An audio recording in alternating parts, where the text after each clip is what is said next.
Hello, everybody. Thanks so much for joining the session today. Glad it's late in the afternoon and still glad to see a whole bunch of you showing up here. As the slide says, my name is Todd Golding. I'm part of a team at AWS that's called the SaaS Factory. And that team has been involved in helping organizations build and deliver and optimize SaaS solutions across a number of different domains and environments. And I'm fortunate enough today to be joined by a member of the team. Also, Peter, you want to say Peter Yang is from the team? Hi, everyone. Peter and I will sort of be tag teaming this topic as we go through this. Hopefully those context switch won't be too painful. We'll try to minimize that. But if you sort of look at what we've been doing in the SaaS Factory and look at the organizations we've been working with, a lot of the work we've done historically has been along these sort of classic sort of SaaS scenarios that you'd think about. Somebody wants to migrate a solution to SaaS, really common. Lots of organizations are sort of like, hey, we need to get there. We've got a legacy system. Show us how to get to SaaS. Or they're greenfield, and they're like, show us from the ground up how to do it. And a whole lot of the content you'll see from us, even at reInvent here, is like, how do I sort of just build one of these systems? How do I get one up and running? How do I introduce tenancy? How do I deal with data partitioning and isolation and all these other topics that we talk about? But sort of left out of that story is the customer who has made that move to SaaS. They're to some level of SaaS. Maybe they're all the way in and everything's working, or maybe they're sort of along that journey. And when we run into those customers, we run into these scenarios where customers are like, great, I'm here, but there's all this promise of all this goodness I was supposed to get out of moving to SaaS. We're supposed to be innovating faster. We're supposed to be more agile than we were before. We're supposed to be getting operational and cost efficiency out of our organization. And maybe you're getting some of that, but you feel like there's more opportunities for you to sort of find new areas within your architecture or your operations or your approach to SaaS where you might be able to get more value out of it. You can sort of go to the next level, if you will, in optimizing your solution. And that is exactly what this topic is supposed to be about. This is where we really want to say, hey, we step back. Peter and I looked at this topic and said, what advice could we give to somebody who's maybe somewhere along that curve that we would say, where are some really good sort of opportunities we see for organizations where maybe they don't go all the way and where they might be able to close that gap and get a little better efficiency, a little better optimization out of their experience. By no means is this meant to be like these are the de facto list of areas that you ought to go after. These are just the areas that stood out to us that seem to be a common theme across organizations. I guarantee you, if I talk to some of you after, you'll say, yes, here's another pain point, here's another pain point. So we're certainly building that list all along the way, but our goal here today is to just sort of enumerate some of those common areas for you, and hopefully that matches the abstract and why you're here and what you want to learn. This is a 300-level session, and I always emphasize that to groups because in the 300-level session, we're absolutely going to look at architectural decisions. We're going to look at technology decisions, but we're not cracking open the IDE. We're not going to write a bunch of code in here today. So if that's your expectation or somehow that doesn't align, there's lots of good things going on at reInvent, you won't hurt my feelings if you go find another session. I'll be okay with that. Anyway, let's dig in a little bit to this topic. And I want to really start this discussion with kind of what the pattern of adopting SaaS often looks like. And the TSIA group has this great thing called the fish model that they've used, and many of you might have seen this, to sort of characterize what it means to build a SaaS solution and what that life cycle often looks like. And we're not going to go into the nuances of that entirely, but I felt like this model was sort of provided a nice framework for thinking about this optimization story. Because if you look at the journey to SaaS, you'll see this dashed line on the top. And the dashed line is meant to represent sort of the investment and the extra cost and the extra effort. Isn't just a dollars investment. This is a team investment. This is a build investment, creating new tools, creating new mechanisms to be able to deliver and operate your SaaS solution. And at the front of that process, when you're moving to SaaS, you inevitably are investing more, and that curve is headed upward. But ideally, over time, the more you've built these tools, the better you get them, the more efficiency you get at it, that curve starts to come down. And organizationally, you get better agility, you get better efficiency, you get a lot of the promise of SaaS. And on the bottom, you'll see this solid line. The solid line is really meant to represent revenue. And this is more about the transition your customers are making with you. You're converting to a subscription model or some new new SaaS-based pricing model, and often as part of that transition, you will see customers kind of potentially, your revenue will dip from those customers as part of transitioning to the new model. But on the back end of this fish, here you will see this moment that is the euphoria moment for organizations that get there, which is that the ability to acquire new customers, the ability to address new markets, to reach new segments, accelerates, and the revenue comes up with that. And the efficiencies on the back half of that you achieve from all the things you built and all the new things you have mean that you are now able to lower your sort of operational cost. And that's the sweet spot to me, that when I look at an organization where I'd say, if I'm optimizing, I want to look at that moment to say, are you getting there? Did you really sort of build all the things you needed to build to get all the efficiency and agility you were supposed to do? And is that generating a better effect for the business? Are you reaching new customers? Are you growing in the way you want to grow? And this feels like a financial model, and this could be entirely just about efficiency, nothing about finance, and it would still be the same model to me. It's just often this gets characterized through the lens of finance. So now if you say, well, what happens for people who really go down this path?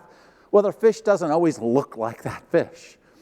The fish sometimes is, yes, we sort of invested and we tried to build a lot of the tools that we wanted to build, and we certainly were interested in doing the best job we could do there, but we didn't build everything we were supposed to. We didn't instrument every little thing we were going to do. And because of that, yes, we got efficiency, but that, like the value of that efficiency and the return on that investment isn't necessarily tapering off and coming down nearly as fast as you thought it would. And usually, because that efficiency isn't really achieved on the top end of this, we'll also see that, hey, the ability to onboard new customers, reach new segments, some of that may not happen quite as fast as you want. But ultimately, you sort of end up at the end of the fish here, where a model where, yes, the two lines have crossed, but they may not have crossed nearly as dramatically. We may not have as big a spike of revenue or as big of a change in efficiency as we could. So for me, when I think about optimization, and as we think about these different things we're going to ask you to sort of consider as part of optimizing your own solution, I'm thinking about, like, hopefully if you were to achieve some of these, the dynamics that you see in this fish might change a little bit, that you might see some better efficiencies, and you'd be able to maybe have fewer people on the ops side, or people focused on new things on the ops side that they aren't today, or reaching new customers and things of that nature.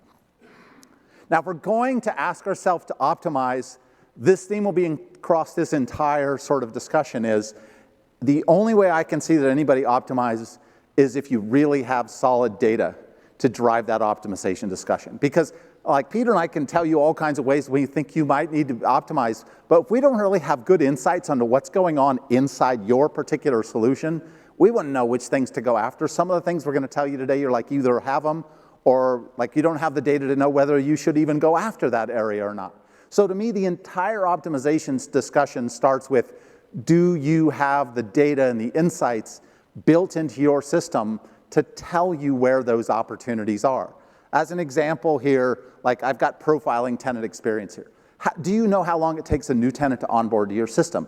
Do you know how quickly they get to value? Do you know whether that's like a good experience for the customer or not a good experience for the customer? Do you stall in that phase? Well, have you built all the automation and the tooling and all the other pieces you have around onboarding to make that process as efficient as it can? Because if time to value is a problem for your customers, that's absolutely going to affect lots of moving parts of your business, right? Same thing with tenant costs. Like, okay, yes, we also want to know how much things cost. We know how infrastructure costs, so on. But in a multi-tenant environment, I actually have to have way more sophisticated insight into how cost is actually happening, right? Because now when I'm sharing infrastructure and I'm sharing resources amongst my tenants and I'm pooling these resources, the math and the ability to calculate cost and understand how tenants are actually imposing load on your environment is much harder to get at, and we'll dig into that a little bit. And then operational efficiency, there's actual metrics around operational efficiency.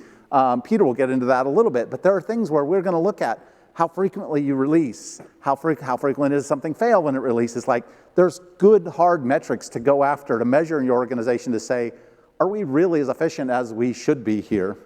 And even the one that I sort of put here, and I think people sort of don't understand, is I'll say measure organizational agility. That sounds like a like a business sort of hand-wavy sort of things to say about it. You can actually measure whether you're achieving the business agility of your organization, of your SaaS environment, and whether the business is realizing the values of agility. There's ways to measure those pieces of your system. So the takeaway here is whatever we tell you to do right now, like the first step in this process is go back and ask yourself, where do I go get the data? Where do I start to mine my system for the data that can tell me where these opportunities are? And some of them you already know, but still, even if you change these things, even if you go after them, you're still going to want the data to measure the impact of the change you make.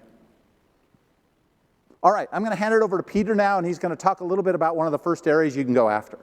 Thanks, Todd. So now we got the goal defined for today's session. We want to talk about some of the specific things or candidates that you can think about when you want to try to optimize your solution. And the first one we're going to start with is going to be think small to think big. As we start creating this grand vision of what an optimized SaaS solution will look like, I want to pull us back a little bit to think small. If you take a look at your SaaS solution today and you decompose it down to the foundational components of your SaaS solution, what can you do to add some flexibility and composability to your solution that might offer your business some additional benefits or flexibilities?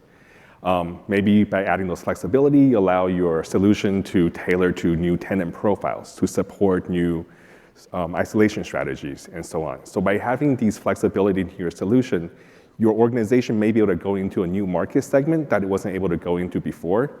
Maybe they can create some new pricing strategies or new tiering strategies.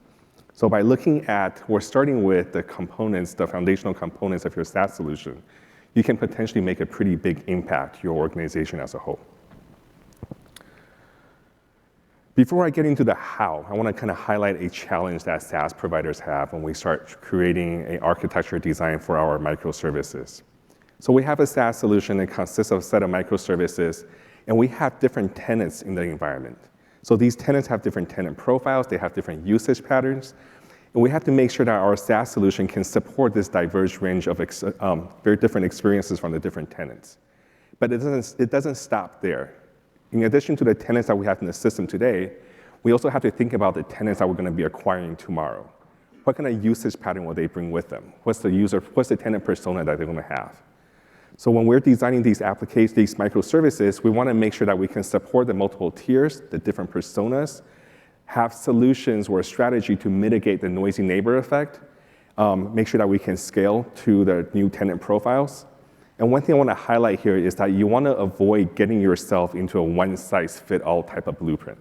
Once you do that, you're going to lose some options in terms of flexibility that you may have. I'll kind of go into what I mean by that. So if you look at a traditional environment or a setting, you have two different personas. The first tenant, they have a specific isolation needs, deployment model, usage pattern, and so on. So you go and you create a set of services that's tailored to that user, that tenant profile, and you create a deployment model for that. For tenant number two, they have a different set of persona or different usage patterns and so on. So you make some minor tweaks, but you're creating another set of services to support that persona. This is going to be hard for you to scale. You may be able to create 4 or 5, but at the end of the day, you're going to try to fit new tenants into these coarse-grained deployment models that may or may not be a good fit. So our recommendation is instead of creating these coarse-grained level of deployment models, add some composability into your microservices. So instead of having this coarse-grained deployment model, we have a common set of services that can support the different deployment models. So as we onboard new tenants or new personas with new deployment needs or isolation needs, we can pick and choose the right combination of services to create a deployment model that support that new persona. When the persona number 2 comes on, they have a slightly different need. We can again pick and choose and create a deployment model that fits that particular persona, and 3 and 4 and so on.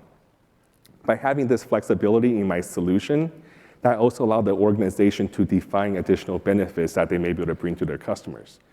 Create new pricing strategies. Now I'm able to produce or provide some flexibility in the benefit I'm providing. Is there an opportunity for me to think about a new pricing strategy or new tiering strategy? Let's look at an example of this. So we have a web application. The web application has an order service. In this case, we have a siloed Silo compute, which means that each tenant have their own instance of the compute. And the service uses a pooled storage, which means that all the tenants are sharing the same set of storage or same storage instance. The order service talks to the product service. In this case, we have a pooled compute and a pooled storage model. And it talks to the invoice microservice. What we're highlighting here is that we're able to look at each individual service and pick the right deployment model for each individual service. And this is what we mean by the flexibility and composability. We can bring that to the service level to create those unique experiences. The invoice service, in this case, talks to a queuing service. And one thing I want to highlight here is that when we think about flexibility and composability to the components that creates our SaaS solution, it doesn't mean just the microservices. Your microservices are going to be utilizing services. In this case, we have a queuing service. And you want to add that flexibility and composability to the components, which means that the service you're utilizing is going to be something you want to take into consideration as well. The queues, in this case, sends a message to the shipping microservice, which is going to be a pooled compute and pooled storage. This model works great. It fits my tenant profiles that I have in the system today. But as a good architect, I want to make sure I'm creating a solution that can support the new tenants coming onto the system tomorrow. So maybe I acquire a new tenant tomorrow. They say, hey, we love your service. We love the benefit that you're bringing to the table. But we need to have a silo storage for our product service. And because we have that flexibility, we can say, not a problem, make our updates, and create a new deployment model that fits that user, that tenant persona. So this is the flexibility we're talking about once you start adding into your microservices or the foundational services. You can start creating these deployment model that fits the tenant personas. So we also recognize that with these flexibility, there's going to be a trade-off. You have to add, potentially adding some complexity to your provisioning or onboarding process as well. Because now you have to keep track on which tenant is using which deployment model, the set of services, configuration, and so on. So this is something that you have to keep in mind when you're considering the technology stack or the optimization opportunity that you have within your components. So that was the first theme. The second theme that I want to talk about is aligning consumption with activity. And this is talking about the resource activity for your infrastructure with the tenant consumption. If you think about optimizing for the cost, as a SaaS provider, we're going to be careful with the margin that we have for our solution. And we have different tenants in the environment. They have different usage patterns. I want to make sure that my resource can scale up and down with those usage patterns. If the gap gets too big and I run the risk of over-provisioning, that means I'm paying for idle resources. That's going to cut into my margin and affect my operation costs. So this is something that we want to keep a close eye on to make sure we have a good strategy to align our resource activity with our consumption. Here's a diagram of an ideal relationship between tenant consumption and resource activity. The red line here is showing the resource activity, the blue line is showing the tenant consumption. As you can see, as the tenant consumption goes up and down, the resource activity also goes up and down. That's what you like to see ideally. And we talked about if the gap gets too big, where the cost is going to be, the red line is significantly higher than the blue line, you'll erode away at your margin, affecting your profit. If you get too aggressive with your scaling policies, where the red line goes below the blue line, you run the risk of under-provisioning, which will have a negative impact to your application performance, negative user experience, not an ideal scenario either. And we talked about earlier that as a SaaS provider, we have different tenants in the system, different usage pattern. That makes it hard for us to predict what the usage pattern will look like. So I have to be able to scale my resources up and down based on my usage pattern that potentially will change hour by hour or minute by minute. So I gotta make sure I have the right trigger, I'm triggering it at the right time for the right reason. That's one of the challenges for the SaaS application when we think about resource activities. So the first step to really mitigate that or to make sure that we have a good strategy for our resource activity and tenant consumption is Tom mentioned earlier that a lot of these topics, when you look at optimization, it starts with the data metrics that we're capturing. In this case, for us to know how the resource activity needs to be scaled up and down, we have to understand what the tenant is doing in the system. So for us to do that, we need to have the consumption metrics. If you think about your SaaS solution, it probably consists of a set of microservices. So as the user's interacting with the SaaS application, the microservices are being triggered, they're being consumed. When that happens, the microservice should be sending a consumption event to the control plane. In this case, we have an event ingestion, and it aggregates the data. And this event, when it's being pushed from the microservices to the control plane, we're pushing it up with a tenant context. In this case, we have a tenant ID, a tier level, so that we know what tier level the tenant is associated with. And the reason we need that is because when we are storing the data from the control plane into whatever storage we are using to store the data, we want to be able to see which service is utilized by which tenant. And then we want to be able to calculate the allocation of that tenant consumption for that particular service. And that's why we need a tenant ID and that tier level as well.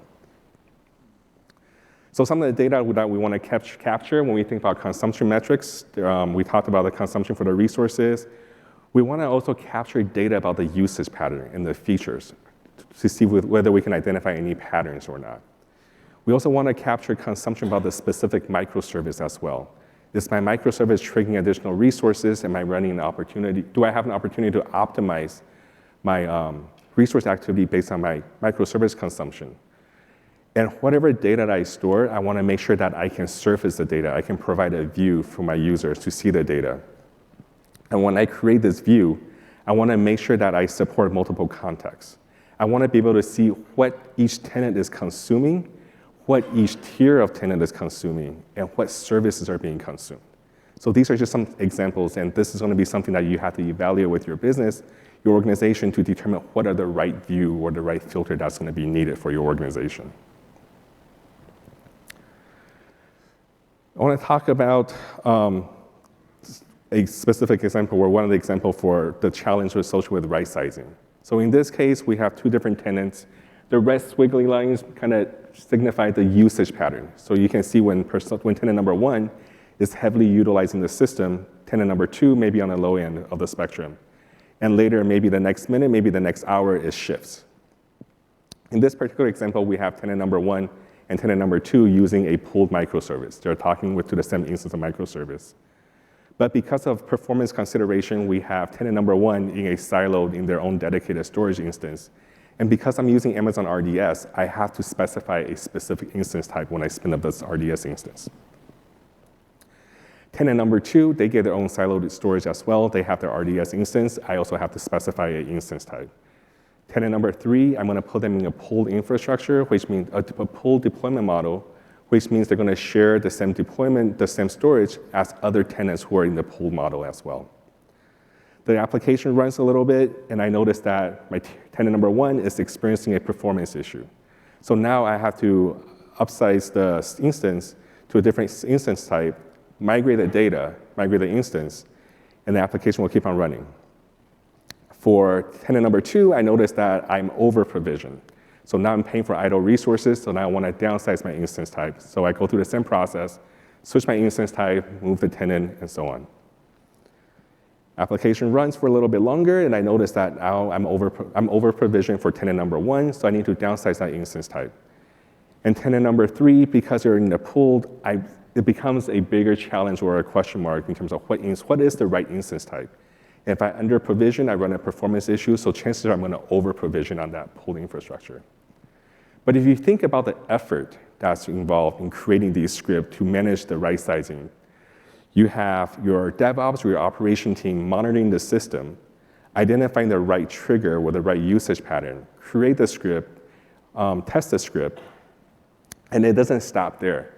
Once the script's created, because your tenant's usage pattern continue to evolve, or you get new tenants, you have to keep on monitoring the system, identify the new triggers, and keep updating those policy scripts or whatnot. And that's all time and effort from your DevOps or your operation team. So, and you run the risk of you want to make sure that your application is performing. So you may go into a more conservative mode to say, I'm always going to over-provision a little bit, which means I'm always going to be paying for that idle resources, which again erode away at our margin. So what can we do to mitigate some of those challenges? We try to make right-sizing someone else's problem. As a SaaS provider, I want to write my code, I want to write my business logic. Maybe I can get somebody else to manage my compute for me. So serverless is going to be a great option for you to look at when you're looking at the technology within AWS.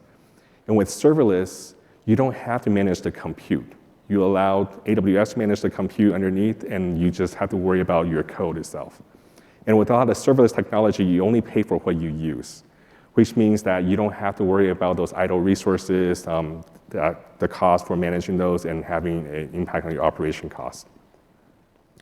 For storage, we have things like Amazon Aurora Serverless, Amazon DynamoDB, Amazon S3. Some of the popular compute for SaaS are going to be EKS and ECS. And then if you use AWS Fargate will manage that compute for you, so you don't have to worry about the compute. There are some nuances with Fargate, so that's something that you have to take into consideration when you're evaluating the technology stack, but that's a very good option to take a look at as well.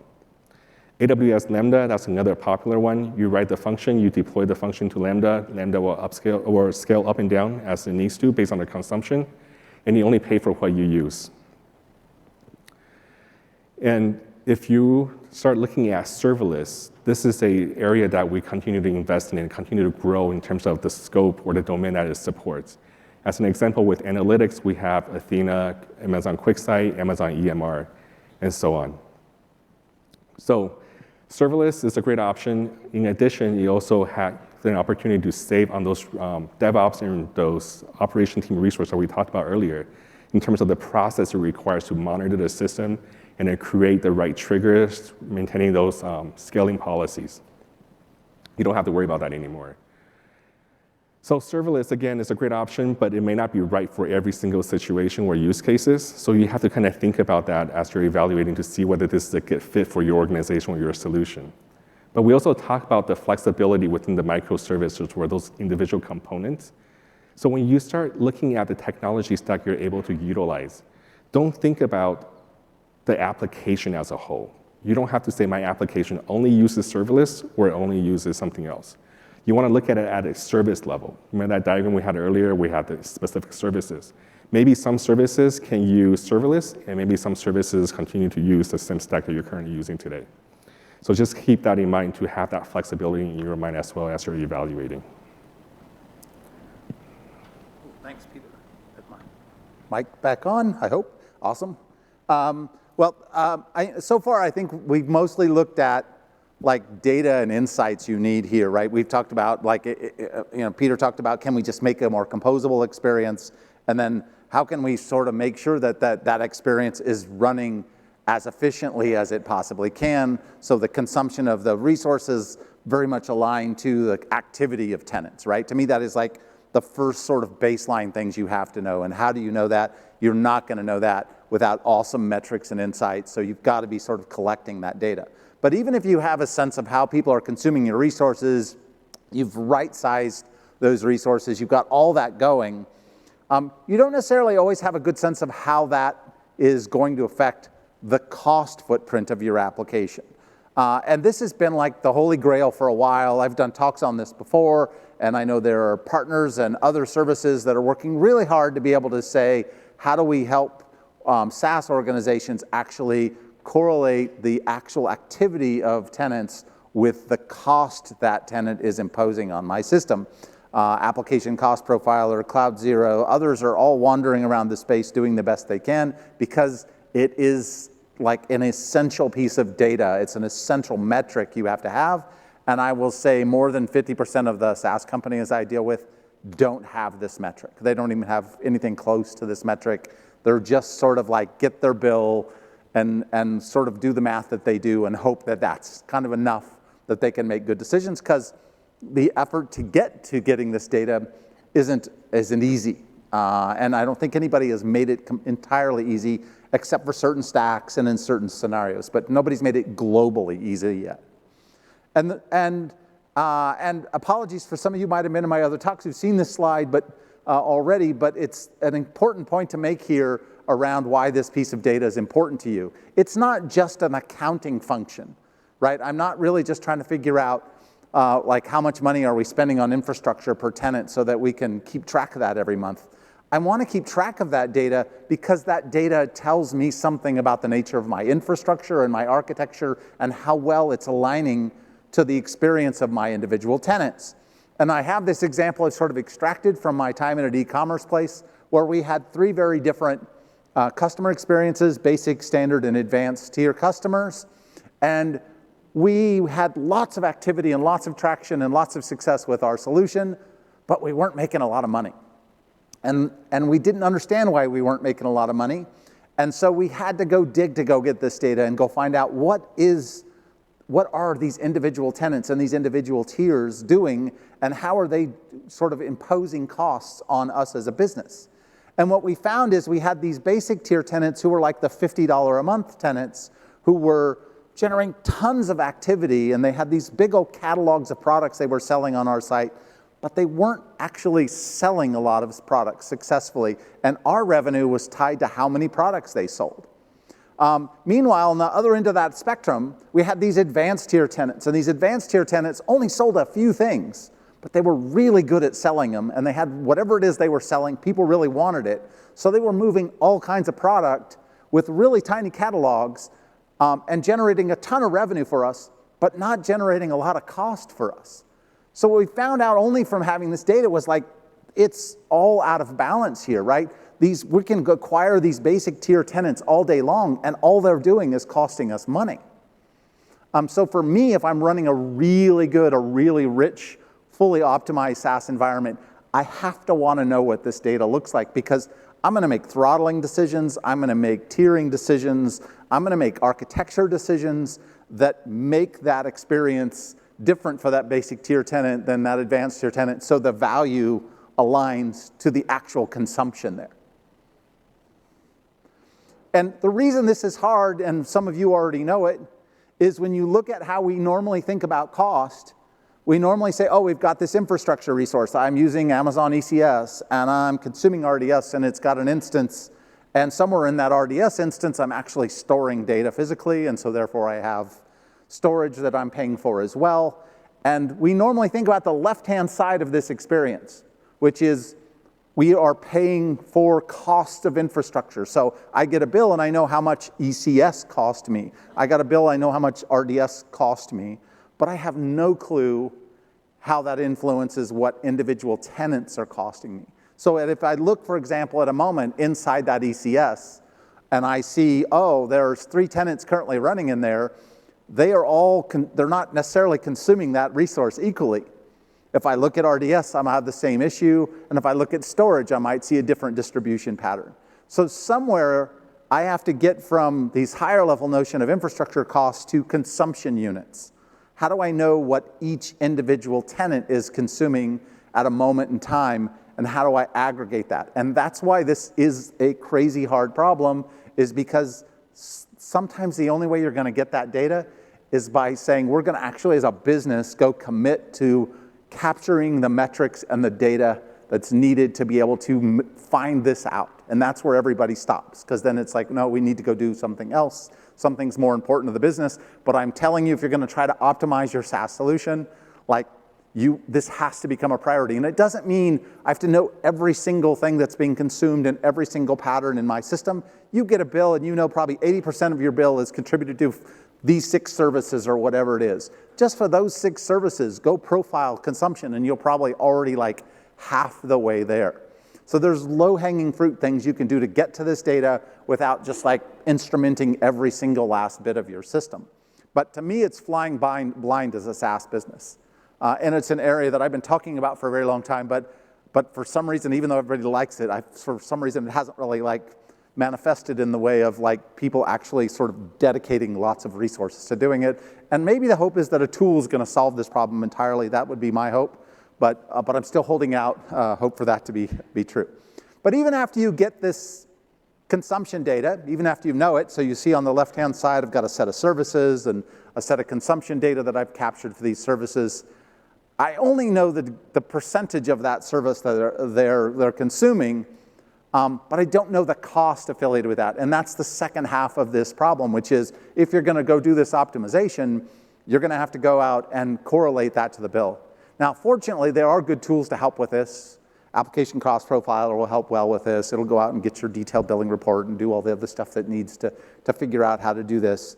So if you've got that data on the left, there are tools that will help you correlate it with your bill. And in the end, then I can come out with a cost per tenant sort of metric. That could be one big global cost per tenant, or I could say, no, what's the cost for my EC2 versus my SQS or whatever.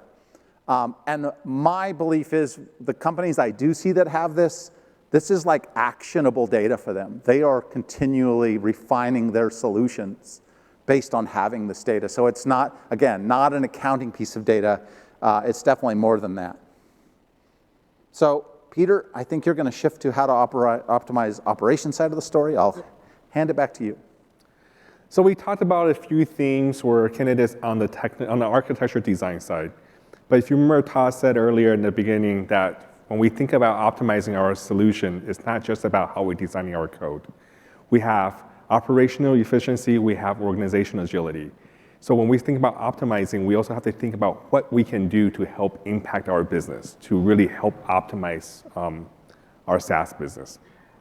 And if you think about the operational side of the house, so the operation team, they're going to be typically responsible for tasks such as monitoring your system health, identify issues, resolve issues, work with your customers, identify those usage patterns. And this is going to be a lot of work that they need to do. And if your application is not producing the right data or the right metrics, they may be spending unnecessary time and effort to try to isolate particular issues or try to figure out what's happening in the system. So this particular topic is going to be kind of big. We're not going to get into all of it in today's session, but we did want to cover some specific examples so that you get a good sense in terms of what we mean by having your SaaS solution help optimize for your operations. So we'll start with system health. So if you think about system health, traditionally we're talking about, is the application up and running? Is it performing? Maybe we're looking at some log files. And there's going to be a lot of tools in the market today that help you with those data points. But as a SaaS provider, we need to know that we need to have tenant-aware system health, meaning that whatever we're looking at regarding our system, how it's performing, what's happening in the system, we want to be able to see it through the lens of a particular tenant, for a tier of tenant, or as a application globally across the board for all the tenants. So it starts with the microservices. So this is going to be your application plan. This is where your SaaS is running. And whenever something is happening in the application, in the application plane, the microservices, we want to make sure that we're pushing those events to the control plane. And these are going to be the shared services that we use to aggregate the data and store the data that's related to the system health. So when the microservices are pushing these events, and maybe they're going to be events related to onboarding, to configuration, how the system's performing, maybe some log entries, whatever events we're pushing that's related to system health, we want to push it with the tenant context. We talked about the tenant context earlier. It's the tier level, the tenant ID. So the control plane is going to aggregate the data, and it's going to store the data. There's different technology stack you can use to store this data, Redshift. Maybe you can use CloudWatch to store the logs. The technology stack itself isn't important for today's discussion, but what we want to show here is that we want to store the data, and we want to create a view for our operation team so that they can see what's going on in the system, how the users are interacting with the system, how's the system performing, are there particular potential issues or not. And we want to make sure they can see it with different filters, such as tenants, group of tenants, or the application as a whole. Let's show a basic example of what we mean by a tenant-aware system health view. So here we have a dashboard that is showing us the most active services in the environment. For the most part, they're green. There's a couple of services I might want to keep my eyes on, but the system's running and is humming along just fine. But for whatever reason, we're still getting calls from some customers saying that they're experiencing issues in the system. If this is the only view that my operation team has, that means they're going to have to start taking their best guesses. It's pretty much a shot in the dark to see where they might need to start to isolate that issue. That's going to be time and resources. But if I can provide additional data point for my operation team, and I can say, rather than looking at the application as a whole, what if we show you how the application is performing for a specific tier of tenants, like the advanced tier? So now I can see the service that was green before is now red. So my operation team that's troubleshooting or isolating the issue can focus on those inventory and those catalog service. And this is what we mean. Your application has the opportunity to gather the metrics. If your application can gather the metrics and surface it to your operation team, you'll help them perform their job a lot more efficiently. Now we talk about the system health when we think about measuring or metrics for our operation team. This is a broader view of various metrics that we typically see or we think about when we think about what do we want to record or measure for our operation team. For deployment, what is my cycle time? How long does it take for me to take feedback from my customer, build it into a new feature, and deploy that new feature? How often am I releasing new features? How long does it take for me to detect an issue, resolve an issue? For onboarding, we have things such as friction. Are my users experiencing frictions where they onboard through a self-service tool? The time to value is going to be really important. If you think about the onboarding process, that's really the first opportunity for you to make a first impression. You really want to make that process as smooth as possible so that your tenants can be signing up for the service and getting into the solution and recognizing the value of your solution as fast as possible. Are my tenants experiencing failures when they are onboarding? Some of the tenant-aware observability, we talked about tenant tier-level metrics. Maybe now I have the data point, I can go and create some proactive alarms so my operation team can get ahead of the issue. Those are some examples for the tenant observability. Let's take a look at another example, how we can use some of these data. So here we're looking at the onboarding process and then the user engagement level within the application. Remember that time to value that we talked about for the onboarding process? If I can measure that, record that, and surface that to my customer success team, they can now see who are the users that are signing up for the system, logging into the system, and start utilizing the system heavily. But they can also see who are the users that are signing up for the service, slowly trickling into the solution, or who are the tenants that are signing up for the service that never really logged in. By giving my customer success team this data point, they can proactively reach out and identify, are these tenants or these customers having issues during the onboarding process? Can they help them through the issues? Or they can perhaps identify opportunities for me to make enhancements so that I can make the future onboarding process for my future tenants easier and smoother. On the other side of the line, we have the tenant activity or the usage patterns. I can see that I have a set of users who are heavy users in the system. They're using all the features that they're licensed for. But is there a usage pattern between the feature they're using versus features other tenants are using? In other words, do I have an upsell opportunity where I can approach my heavy users? They're going to be people that's going to be willing to hear new features and so on. I can also see that maybe some renewals are coming up, so I have tenant activity that are declining or that are dropping off significantly. Can my operation team or my customer success team proactively reach out and work through the issues, understanding the challenges or the issues that these tenants might be experiencing? This also gives me an opportunity to improve that customer relationship and increase that customer loyalty as well. So these are some of the metrics or things to think about when we think about what can our SaaS application do to help improve efficiency for my operation team and have an impact at the organization level. All right, last context switch. We'll bring it home here. There's two areas to look at real quickly here at the end. And tiering is one of those areas that I feel like sounds like it's not an optimization area, and yet for me, what I see when I look at different SaaS solutions that are out in the field, I see it as an underused tool. I see it normally presented by organizations as a pricing and a packaging sort of tool, and yes, we offer different tiers of solutions to different customers, and they get different features. But to me, tiering is an architectural and an operational sort of optimization tool as well. Because when we offer different tiers of our experience, we can actually offer different deployment profiles, like we talked about silo and pool, and we can say a premium tier tenant gets one experience, but a basic tier tenant gets another. Or even down to these microservices where Peter was going through and showing you on a microservice by microservice, like we could offer these different experiences. When you start getting to that composability that we talked about earlier and thinking smaller to think bigger, now you could also say, how could I compose those solutions around a tiering strategy and offer the business a tiering strategy? And that strategy is going to be driven by architects often. Like often the business won't know where those points of tension are in your solution, and they're going to know where there are opportunities to have variation. Also, if you have good data around this, you could say, hey, my basic tier tenants behave a certain way, consume a certain experience a certain way, and I'm intentionally going to use tiers to divide up the footprint of my architecture in a way that gives me the best cost efficiency, gives me the most operational efficiency.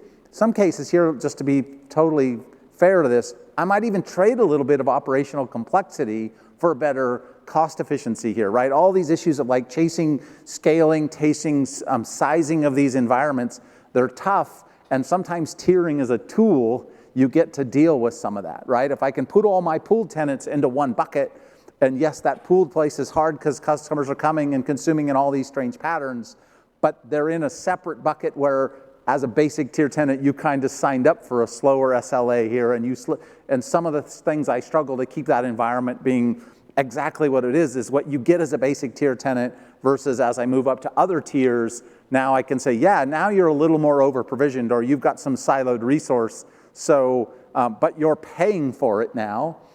So as an architect, I've used that tool to correlate value with the sort of infrastructure footprint in my business. And now as new tenants come in, either filling up the pool or new premium tier tenants are coming in, the business model of all that makes sense. And I feel like this is an area where organizations don't often have the time to sit back and ask themselves, where are those value boundaries? That's just my way of thinking about tiers, which is like, where are the opportunities? Who are the personas that consume our system? And in what patterns they consume our system? And how could we build an architecture that sort of addresses those needs in a way that meet the needs of the business?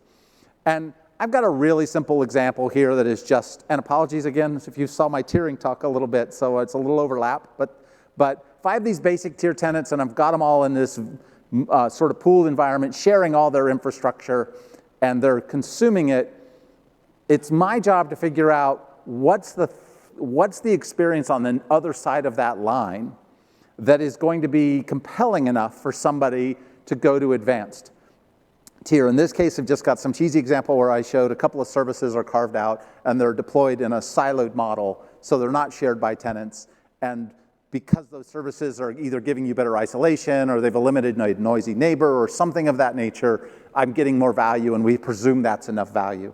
And then that same thing carries through as I go up to another tier, premium tier, where the thing I'm really after here is, did I introduce tiers at boundaries where a move to that boundary and the cost that's going to be for me as a customer has the corresponding level of value attached to it? So for me as an architect, I got to understand the personas. I've got to understand the different ways people push my system. I've got to understand all these crazy workloads, and I got to find those areas where either siloing or pooling resources or offering somebody something dedicated or not dedicated is going to give me the mix of options that are good for the business and good for the customer, ideally, in this scenario. Again, if we look at these boundaries, there's all kinds of sort of natural areas you could go after for tiering here. It's consumption, features, whichever one of these, it's still all about going after where's the value, and just know that the value for you is probably very different than the value for the next person. If you're in the storage space, you might be all about consumption, right? If you're in another space, it might be all about features or SLAs or some composition of those things. I don't really care which one they are. I just don't want you to view these things as black and white. I want you to view them as we're putting the puzzle together and which piece of the puzzle fit together to best sort of make that value boundary that works for us. Now, the other piece of this is throttling. because throttling here is also a way to change the experience, the real experience of a customer, which is to say, I don't want my basic tier tenants at a minimum doing something that's going to disturb the experience of my premium tier tenants. So I've got to do something here, classic sort of notion of throttling here, nothing special. In this case, I'm just showing you API Gateway takes these calls from these different tiered customers, uses a custom authorizer, which is just lets me intercept the call, extract the token, figure out what API keys associated with it, and then API key has usage plans attached to it. And now that usage plan, based on your tier, basic, advanced, premium, whatever it is, will throttle you based on that tier. So the premium tier tenant's going to get a preferred throttling strategy versus the basic tier tenant. At a minimum, if I only had 2 tiers, I can keep my basic tier tenant from doing something crazy that's going to have me getting a phone call, or somebody's upset, or somebody's like, I'm paying for the premium, but I'm getting this awful SLA. What's going on? Oh, it turns out the basic tier tenant is like uploading 1 million parts to their catalog, and they're saturated the API, and they're affecting everybody in the system. I don't want that to happen. And obviously now these throttling policies get applied as we go downstream. The last piece I want to talk about is, and I feel like I'm on a soapbox a little bit here, and apologies, but it's another area that I talk to people about a lot, but I still think is an area, a ripe area for optimization that maybe people haven't gone after, and it's sort of one of those obvious ones, but it still doesn't happen necessarily, which is this idea of validating your multi-tenant design. We're going to do throttling policies. We're going to do all these isolation strategies. We're going to do all these things to try to, and then get metrics from those things to try to tell us whether our system is performing well or not. But I don't want to find out whether the things I'm trying are working only at runtime and then just reacting and responding to things that are happening at runtime. I want to exercise it and try it on my own and experiment on my own to see whether or not the things I'm trying are actually going to work. So this is, to me, all about just classic sort of like, are we going to go do the heavy lifting of writing the tests that can test the multi-tenant sort of profile of our system? Like Peter listed all those different new metrics, deployment metrics, cycle time, all those other things that are going on. Some of those metrics are actually testable. Onboarding friction, time to value. Some of these things are actually, like, you could go out and write a test and say, how long does it take to just provision all the new infrastructure for a tenant that has some dedicated infrastructure? What's our SLA for that? Are we hitting it? Are we not hitting it? Right? So even these operational policies and insights, right? We say we're going to do all these things to make operations better, and that means we're going to go out and invest in all these ways of surfacing tenant-aware metrics and having these new dashboards that let us support the system with tier and tenant visibility into what's going on. How do I know if, like, the policies and the way I'm aggregating all that, is it actually working? Do my ops teams, are they really getting the data that they're supposed to get, and is that really working? Because sometimes, like, we're troubleshooting in the dashboard tells us all good. Turns out the way somebody's instrumenting the data or aggregating the data isn't working. How do I catch that? I've got to go validate that somewhere. So just have a really simple, like, notion of this, nothing exotic here at all. It's exactly what you would expect. If I've got some sort of multi-tenant SaaS application running out there, and I want to test these theories, I'm absolutely, like, it always baffles me. Like, if I go all this effort and I go write a big onboarding experience that sets up billing and provisions infrastructure and sets up your user identity, and I don't know how fast tenants could come or go, especially if I'm in a self-service onboarding way, how do I know whether or not that's going to scale? How do I know whether or not it's going to fall over or not fall over? What happens when some part of it, the billing integration, breaks? Will it like retry, or what's it going to do in that scenario? I want to exercise that to know what's going on. Even if I'm writing a brand new system that only has one tenant. I was working with a customer that had this exact scenario. They only had one tenant at the moment. I still wanted them simulating like what it was going to be like when they had 100 tenants onboarding and 100 tenants exercising the system, because I wanted them to be ready for that moment, and instead of sort of like reacting on the fly and hoping they could sort of bandage things together to solve for it. Same with simulating different tiered workloads. We've got these tiering systems, we've got throttling, we've got all these things we've talked about. Well, like, let's simulate some of those workloads. Let's simulate how those tenants exercising the system and seeing what happens when they do that. Same thing with isolation policies. Like, we say we're going to make sure a tenant can't access another tenant's resources. We're going to go write all this stuff to be sure that that gets enforced. How do you sort of, by the way, one of the hardest things to validate that you're going to run into, we struggle with this one all the time, but I still would like you validating. And then the last one here, just surfacing the ops policies. Like you've got ops dashboards, you've got these dashboards that are trying to give you health and insights and all these metrics that are a big part of you having operational efficiency. Like go out there and just simulate events and activities that should be like setting off alarms or setting off policies or whatever they're supposed to do inside your dashboard so you know that stuff's going to work. So this is like basic blocking and tackling. You'd say, hey, we build a solution, of course we test the solution, but what happens is we adopt these optimization policies, but we don't test whether those policies actually work. Are the metrics we're getting out of it good enough to test it even? Okay, off the soapbox, apologies there. Just a few takeaways before we wrap up here. I hope it's very clear that like optimization, whatever you're going to do in optimization, got to be a data-driven story. There's only you'll know what's the right thing to do here. You go find the data first, then go do the work. And don't think of optimization as a technical strategy. Optimization is an organizational-wide sort of strategy. The business ought to be interested in this optimization. They ought to be interested in having this data. They ought to be interested in the cost data that we talked about. They should be interested, everybody should be interested in this. And of course, Peter talked about this composable system. I think sometimes people, like they sort of build the building blocks of their system, but they don't think about like how can we arrange those little Legos and bits in a way that we can be more flexible in the way that we compose a system and the way we assemble it to better meet the needs of the business, especially as you get into some of these other areas that we talk about.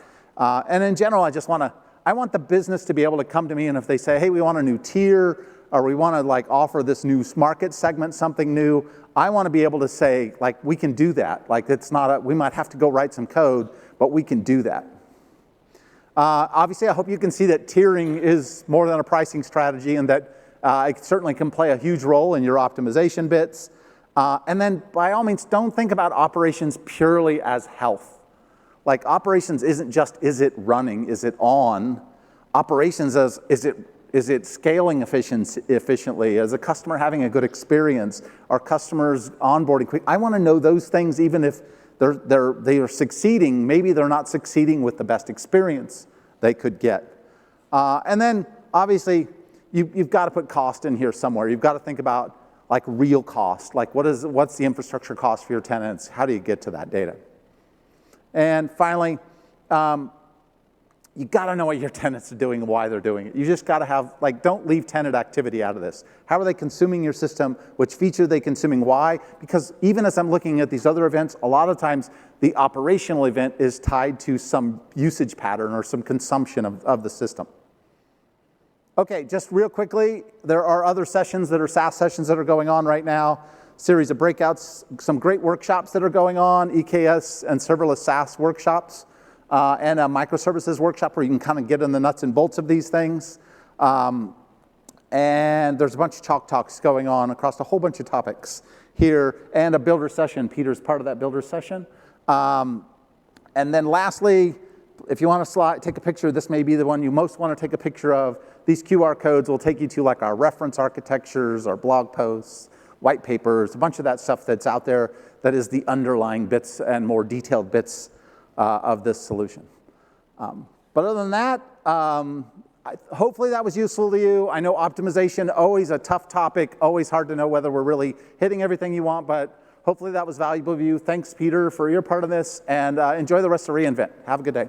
Thanks, everyone.